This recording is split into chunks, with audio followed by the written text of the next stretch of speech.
Hi guys, it's Mrs. Galvin again. I am here to read the next chapter in Harry Potter and the Sorcerer's Stone. This is chapter 9 entitled The Midnight Duel. A quick review, like we always do, for chapter 8, which was the Potions Master. We got to kind of see the classes that Harry has, and we got to learn about some of the professors that he has.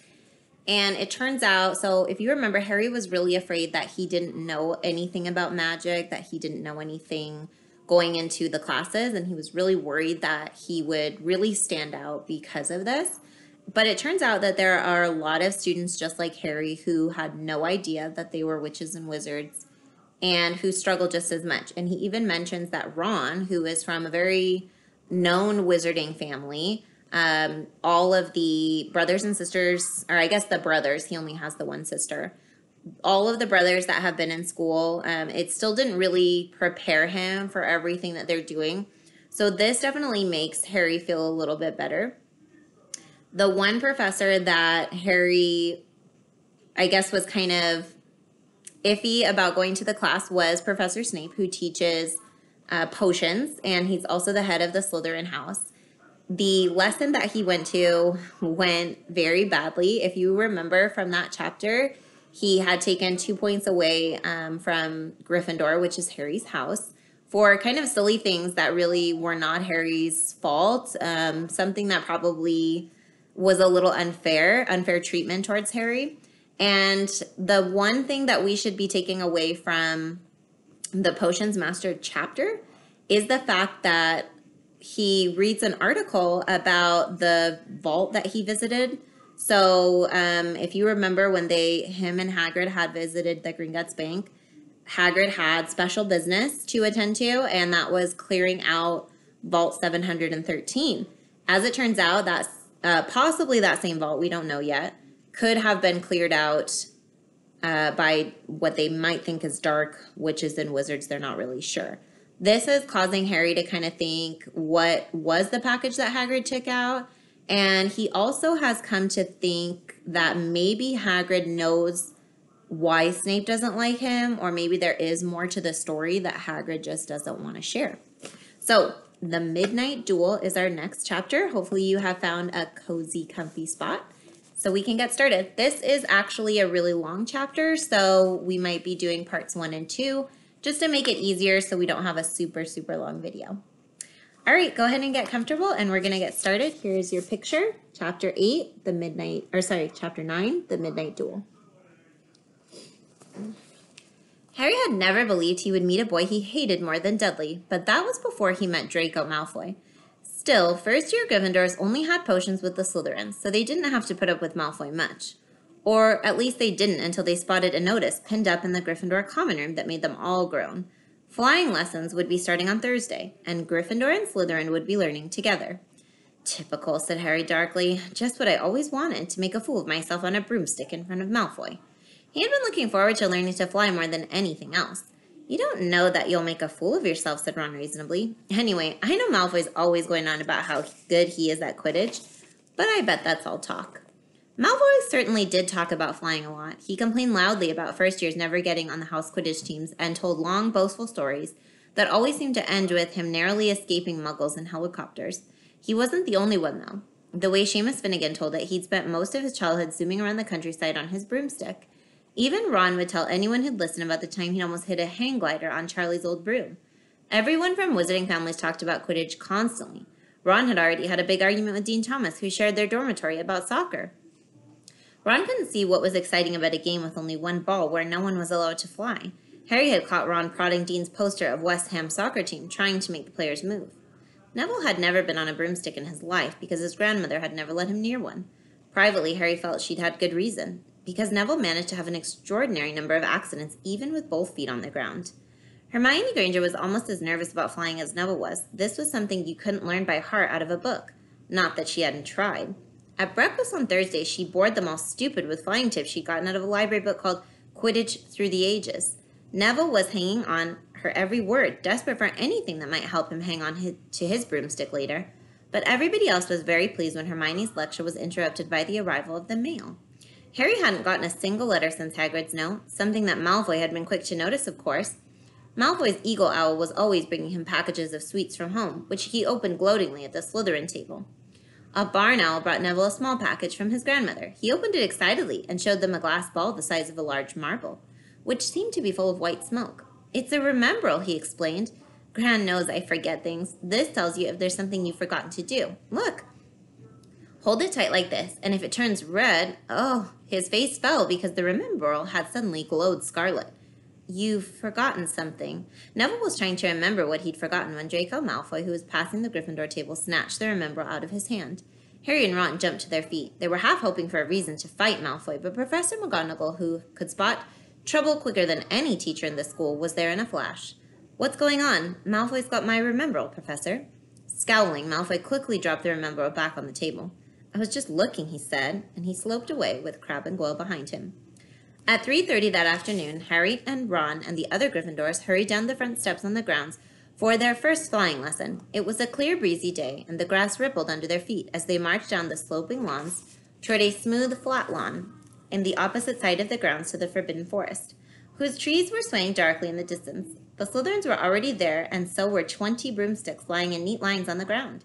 Harry had heard Fred and George Weasley complain about the school brooms, saying that some of them started to vibrate if you flew too high, or always flew slightly to the left. Their teacher, Madame Hooch, arrived. She had short gray hair and yellow eyes like a hawk. "Well, what are you all waiting for?" she barked. "Everyone stand by a broomstick. Come on, hurry up." Harry glanced down at his broom. It was old, and some of the twigs stuck out at odd angles. "Stick out your right hand over your broom," called Madame Hooch at the front, "and say, 'Up.'" "Up!" everyone shouted. Harry's broom jumped into his hand at once, but it was one of the few that did. Hermione Granger's had simply rolled over on the ground, and Neville's hadn't moved at all. Perhaps brooms, like horses, could tell when you were afraid, thought Harry. There was a quiver in Neville's voice that said only too clearly that he wanted to keep his feet on the ground. Madame Hooch then showed them how to mount their brooms without sliding off the end, and walked up and down the rows correcting their grips. Harry and Ron were delighted when she told Malfoy he'd been doing it wrong for years. "Now, when I blow my whistle, you'll kick off from the ground, hard. Keep your broom steady, rise a few feet, then come straight back down by leaning forward slightly. On my whistle, 3, 2, but Neville, nervous and jumpy, and frightened of being left on the ground, pushed off hard before the whistle had touched Madame Hooch's lips. "Come back, boys," she shouted, but Neville was rising straight up like a cork shot out of a bottle. 12 feet? 20 feet? Harry saw his scared white face looking down at the ground, falling away. Saw him gasp, slide sideways off the broom, and wham! A thud and a nasty crack, and Neville lay face down on the grass in a heap. His broomstick was still rising higher and higher, and started to drift lazily toward the Forbidden Forest and out of sight. Madame Hooch was bending over Neville, her face white as his. "Broken wrist," Harry heard her mutter. "Come on, boy, it's all right. Get up." She turned to the rest of the class. "None of you is to move while I take this boy to the hospital wing. You leave those brooms where they are, or you'll be out of Hogwarts before you can say Quidditch. Come on, dear." Neville, his face tear-streaked, clutching his wrist, hobbled off with Madame Hooch, who had her arm around him. No sooner were they out of earshot than Malfoy burst into laughter. "Did you see his face, the great lump?" The other Slytherins joined in. "Shut up, Malfoy," snapped Parvati Patil. "Oh, sticking up for Longbottom?" said Pansy Parkinson, a hard-faced Slytherin girl. "Never thought you'd like that fat little crybaby, Parvati." "Look," said Malfoy, "it's that stupid thing Longbottom's gran sent him." The remembrall glittered in the sun as he held it up. "Give it here, Malfoy," said Harry quietly. Everyone stopped talking to watch. "I think I'll leave it somewhere for Longbottom to find. How about up a tree?" "Give it here," Harry yelled, but Malfoy had leapt onto his broomstick and taken off. He hadn't been lying. He could fly well. Hovering level with the topmost branches of an oak, he called, "Come and get it, Potter." Harry grabbed his broom. "No," shouted Hermione. "Madame Hooch told us not to move, and you'll get us all in trouble." Harry ignored her. Blood was pounding in his ears. He mounted the broom and kicked hard against the ground, and up. Up he soared. Air rushed through his hair, and his robes whipped out behind him. And in a rush of fierce joy, he realized he'd found something he could do without being taught. This was easy and wonderful. He pulled his broomstick up a little to take it even higher, and heard screams and gasps of girls back on the ground, and an admiring whoop from Ron. He turned his broomstick sharply to face Malfoy in midair. Malfoy looked stunned. "Give it here," Harry called, "or I'll knock you off that broom." "Oh, yeah?" said Malfoy, trying to sneer, but looking worried. Harry knew somehow what to do. He leaned forward and grasped the broom tightly in both hands, and it shot toward Malfoy like a javelin. Malfoy only just got out of the way in time, and Harry made a sharp about face and held the broom steady. A few people below were clapping. "No Crabbe and Goyle up here to save your neck, Malfoy," Harry called. The same thought seemed to have struck Malfoy. "Catch it if you can, then," he shouted, and he threw the glass ball high into the air and it streaked back toward the ground. Harry saw, as though in slow motion, the ball rise up in the air and then start to fall. He leaned forward and pointed his broom handle down. Next second, he was gathering speed in a steep dive, racing the ball. Wind whistled in his ears, mingled with the screams of people watching. He stretched out his hand. A foot from the ground, he caught it, and just in time to pull his broom straight. He toppled gently into the grass with the remover clutched safely in his fist. "Harry Potter?" His heart sank faster than he'd just dived. Professor McGonagall was running toward them. He got to his feet trembling. Never in all my time at Hogwarts. Professor McGonagall was almost speechless with shock, and her glasses flashed furiously. "How dare you? Might have broken your neck." "It wasn't his fault, Professor." "Be quiet, Miss Batil." "But Malfoy, that's enough. Mr. Weasley, Potter, follow me now." Harry caught sight of Malfoy, Crabbe, and Goyle's triumphant faces as he left, walking numbly in Professor McGonagall's wake as she strode toward the castle. He was going to be expelled, he just knew it. He wanted to say something to defend himself, but there seemed to be something wrong with his voice. Professor McGonagall was sweeping along without even looking at him. He had to jog just to keep up. Now he'd done it. He hadn't even lasted 2 weeks. He'd be packing up his bags in 10 minutes. What would the Dursleys say when he turned up on their doorstep? Up the front steps, up the marble staircase, inside, and still Professor McGonagall didn't say a word to him. She wrenched open doors and marched along corridors with Harry trotting miserably behind her. Maybe she was taking him to Dumbledore. He thought of Hagrid, expelled but allowed to stay on as a gamekeeper. Perhaps he could be Hagrid's assistant. His stomach twisted as he imagined it, watching Ron and the others becoming wizards while he stumped around the grounds carrying Hagrid's bag. Professor McGonagall stopped outside a classroom, and she opened the door and poked her head inside. Excuse me, Professor Flitwick, could I borrow wood for a moment?" Wood, thought Harry, bewildered. Was wood a cane she was going to use on him? But Wood turned out to be a person, a burly fifth-year boy who came out of Flitwick's class looking confused. "Follow me, you two," said Professor McGonagall, and they marched on up the corridor. Wood looked curiously at Harry. "In here." Professor McGonagall pointed them into a classroom that was empty except for Peeves, who was busy writing rude words on the blackboard. "Out, Peeves," she barked. Peeves threw the chalk into a bin, which clanged loudly, and he swooped out, cursing. Professor McGonagall slammed the door behind him and turned to face the two boys. "Potter, this is Oliver Wood." "Wood? I found you, a seeker." Wood's expression changed from puzzlement to delight. "Are you serious, Professor?" "Absolutely," said Professor McGonagall crisply. "This boy's a natural. I've never seen anything like it. Was that your first time on a broomstick, Potter?" Harry nodded silently. He didn't have a clue what was going on, but he didn't seem to be expelled, and some of the feelings started coming back to his legs. "He caught that thing in his hand after a 50-foot dive," Professor McGonagall told Wood. "Didn't even scratch himself. Charlie Weasley couldn't have done it." Wood was now looking as though all his dreams had come true at once. "Ever seen a game of Quidditch, Potter?" he asked excitedly. "Wood's captain of the Gryffindor team," Professor McGonagall explained. "He's just the build for a seeker, too," said Wood, now walking around Harry and staring at him. "Light and speedy. We'll have to get him a decent broom, Professor. A Nimbus 2000 or a clean sweep 7, I'd say." "I shall speak to Professor Dumbledore and see if we can't bend the first-year rule. Heaven knows we need a better team than last year, flattened in that last match by Slytherin. I couldn't look at Severus Snape in the face for weeks." Professor McGonagall peered sternly over her glasses at Harry. "I want to hear you're training hard, Potter, or I may change my mind about punishing you." Then she suddenly smiled. "Your father would have been proud," she said. "He was an excellent Quidditch player himself." "You're joking." It was dinner time, and Harry had just finished telling Ron what had happened when he left the grounds with Professor McGonagall. Ron had a piece of steak and kidney pie halfway in his mouth, but he'd forgotten all about it. "Seeker," he said, "but first years never. You must be the youngest house player in about a century," said Harry, shoveling pie into his mouth. He felt particularly hungry after the excitement of the afternoon. "Wood told me." Ron was so amazed, so impressed, he just sat and gaped at Harry. "I start training next week," said Harry. "Only don't tell anyone. Wood wants to keep it a secret." Fred and George Weasley now came into the hall, spotted Harry, and hurried over. "Well done," said George in a low voice. "Wood told us. We're on the team, too. Beaters." "I tell you, you're going to win that Quidditch Cup for sure this year," said Fred. "We haven't won since Charlie left. But this year's team is going to be brilliant. You must be good, Harry. Wood was almost skipping when he told us. Anyway, we've got to go. Lee Jordan reckons he's found a new secret passageway out of the school. Bet it's that one behind the statue of Gregory the Smarmy that we found in our first week. See you." Fred and George had hardly disappeared when someone far less welcome turned up. Malfoy, flanked by Crabbe and Goyle. Having a last meal, Potter? When are you getting the train back to the Muggles? You're a lot braver now that you're back on the ground and you've got your little friends with you, said Harry coolly. There was, of course, nothing at all little about Crabbe and Goyle, but as the high table was full of teachers, neither of them could do more than crack their knuckles and scowl. I'd take you on any time on my own, said Malfoy. Tonight if you want. Wizard's duel. Wands only, no contact. What's the matter? Never heard of a wizard's duel before, I suppose? Of course he has, said Ron, wheeling round. I'm his second. Who's yours? Malfoy looked at Crabbe and Goyle, sizing them up. Crabbe, he said. Midnight, all right? We'll meet you in the trophy room. That's always unlocked. When Malfoy had gone, Ron and Harry looked at each other. What is a wizard's duel, said Harry, and what do you mean you're my second? Well, a second's there to take over if you die, said Ron casually, getting started at his last on his old cold pie. Catching the look on Harry's face, he added quickly, but people only die in proper duels, with real wizards. The most you and Malfoy will be able to do is send sparks at each other. Neither of you knows enough magic to do any real damage. I bet he expected you to refuse anyway. And what if I wave my wand and nothing happens? Throw it away and punch him in the nose, Ron suggested. Excuse me? They both looked up. It was Hermione Granger. Can't a person eat in peace in this place, said Ron. Hermione ignored him and spoke to Harry. I couldn't help overhearing what you and Malfoy were saying. Bet you could, Ron muttered. And you mustn't go wandering around the school at night. Think of the points you'll lose Gryffindor if you're caught.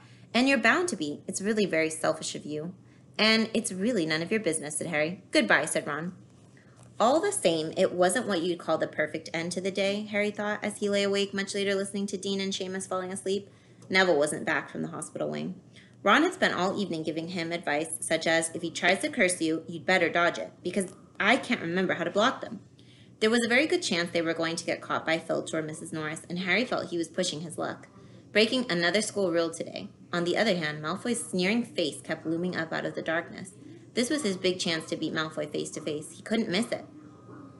11:30, Ron muttered at last. We'd better go. They pulled on their bathrobes, picked up their wands, and crept across the tower room, down the spiral staircase and into the Gryffindor common room. A few embers were still glowing in the fireplace, turning all the armchairs into hunched black shadows. They had almost reached the portrait hole when a voice spoke from the chair nearest them. I can't believe you're going to do this, Harry. A lamp flickered on. It was Hermione Granger wearing a pink bathrobe and a frown. You, said Ron fiercely, go back to bed. I almost told your brother, Hermione snapped. Percy, he's a prefect. He'd put a stop to this. Harry couldn't believe anyone could be so interfering. Come on, he said to Ron. He pushed open the portrait of the fat lady and climbed through the hole. Hermione wasn't going to give up that easily. She followed Ron through the portrait hole, hissing at them like an angry goose. Don't you care about Gryffindor? Do you only care about yourselves? I don't want Slytherin to win the House Cup, and you'll lose all the points I got from Professor McGonagall for knowing about switching spells. Go away. All right, but I warned you. You just remember what I said when you're on the train home tomorrow. You're so... But what they were, they didn't find out. Hermione had turned to the portrait of the fat lady to get back inside and found herself facing an empty painting. The fat lady had gone on a nighttime visit, and Hermione was locked out of Gryffindor Tower. Now what am I going to do? She asked shrilly. That's your problem, said Ron. We've got to go. We're going to be late. They hadn't even reached the end of the corridor when Hermione caught up with them. I'm coming with you, she said. You are not. Do you think I'm going to stand out here and wait for Filch to catch me? If he finds all three of us, I'll tell him the truth that I was trying to stop you, and you can back me up. You've got some nerve, said Ron loudly. Shut up, both of you, said Harry sharply. I heard something. It was a sort of snuffling. Mrs. Norris, breathed Ron, squinting through the dark. It wasn't Mrs. Norris. It was Neville. He was curled up on the floor, fast asleep. But jerked suddenly awake as they crept nearer. Thank goodness you found me. I've been out here for hours. I couldn't remember the new password to get into bed. Keep your voice down, Neville. The password's pig snout. But it won't help you now. The fat lady has gone somewhere. How's your arm, said Harry. Fine, said Neville, showing them. Madame Pomfrey mended it in about a minute. Good. Well, look, Neville, we've got to be somewhere. We'll see you later. Don't leave me, said Neville, scrambling to his feet. I don't want to stay here alone. The Bloody Baron's been passed twice already. Ron looked at his watch and then glared furiously at Hermione and Neville. If either of you get us caught, I'll never rest until I've learned that curse of the bogies Quirrell told us about and used it on you. Hermione opened her mouth, perhaps to tell Ron exactly how to use the curse of the bogies, but Harry hissed at her to be quiet and beckoned them all forward. They flitted along corridors striped with bars of moonlight from the high windows. At every turn, Harry expected to run into Filch or Mrs. Norris, but they were lucky. They sped up a staircase to the third floor and tiptoed toward the trophy room. Malfoy and Crabbe weren't there yet. The crystal trophy cases glimmered where the moonlight came through. Cups, shields, plates, and statues winked silver and gold in the darkness. They edged along the walls, keeping their eyes on the doors at either end of the room. Harry took out his wand in case Malfoy leapt in and started at once. The minutes crept by. He's late. Maybe he's chickened out, Ron whispered. Then a noise in the next room made them jump. Harry had only just raised his wand when they heard someone speak, and it wasn't Malfoy. Sniff around, my sweet. They might be lurking in a corner. It was Filch speaking to Mrs. Norris. Horror-struck, Harry waved madly at the other three to follow him as quickly as possible. They scurried silently toward the door, away from Filch's voice. Neville's robes had barely whipped around the corner when they heard Filch enter the trophy room. They're in here somewhere, they heard him mutter, probably hiding. This way, Harry mouthed to the others. Petrified, they began to creep down a long gallery full of suits of armor. They could hear Filch getting nearer. Neville suddenly let out a frightened squeak and broke into a run. He tripped, grabbed Ron around the waist, and the pair of them toppled right into a suit of armor. The clanging and crashing were enough to wake the whole castle. Run, Harry yelled, and the four of them sprinted down the gallery, not looking back to see whether Filch was following. They swung around the door-post and galloped down one corridor then another, Harry in the lead without any idea where they were going. They ripped through a tapestry and found themselves in a hidden passageway, hurtled along it and came out near the Charms classroom, which they knew was miles from the trophy room. I think we've lost him, Harry panted, leaning against the cold wall and wiping his forehead. Neville was bent double, wheezing and spluttering. I told you, Hermione gasped, clutching at the stitch in her chest. I told you. We've got to get back to Gryffindor Tower, said Ron, quickly as possible. Malfoy tricked you, Hermione said to Harry.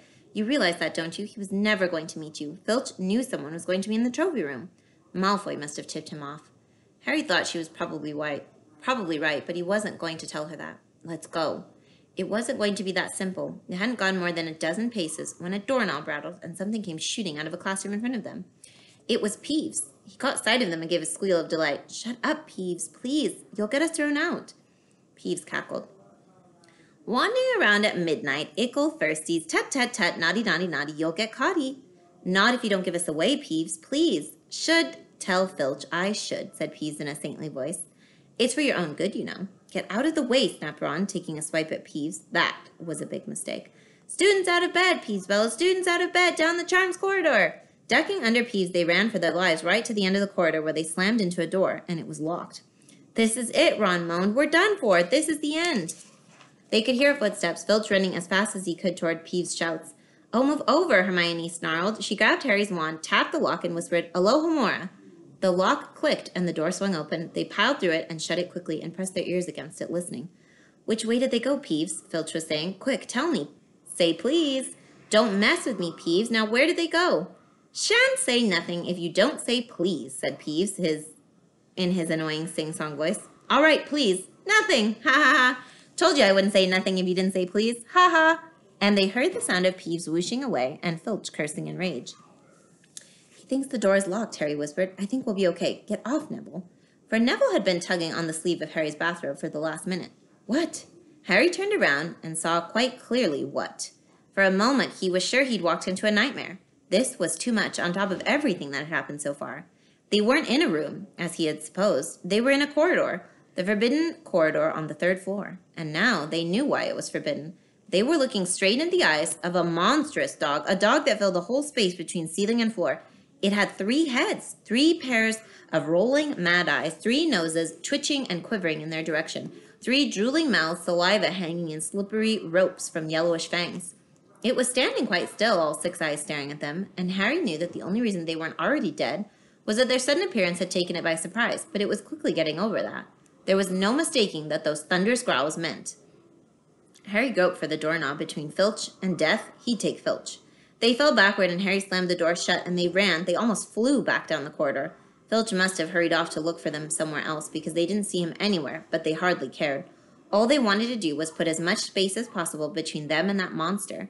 They didn't stop running until they reached the porch of the fat lady on the 7th floor. Where on earth have you all been? She asked, looking at their bathrobes hanging off their shoulders and their flushed, sweaty faces. Never mind that. Pig snout, panted Harry, and the portrait swung forward. They scrambled into the common room and collapsed, trembling into armchairs. It was a while before any of them said anything. Neville indeed looked as if he'd never speak again. What do you think they're doing? Keeping a thing like that locked up in a school, said Ron finally. If any dog needs exercise, that one does. Hermione had got both her breath and her bad temper back again. You don't use your eyes, any of you, do you? She snapped. Didn't you see what it was standing on? The floor, Harry suggested. I wasn't looking at its feet. I was too busy with its heads. No, not the floor. It was standing on a trap door. It's obviously guarding something. She stood up, glaring at them. I hope you're pleased with yourselves. We could all have been killed, or worse, expelled. Now, if you don't mind, I'm going to bed. Ron stared after her, his mouth open. No, we don't mind, he said. You'd think we dragged her along, wouldn't you? But Hermione had given Harry something else to think about as he climbed back into bed. The dog was guarding something. What had Hagrid said? Gringotts was the safest place in the world for something you wanted to hide. Except perhaps Hogwarts. It looked as though Harry had found out where the grubby little package from Vault 713 was.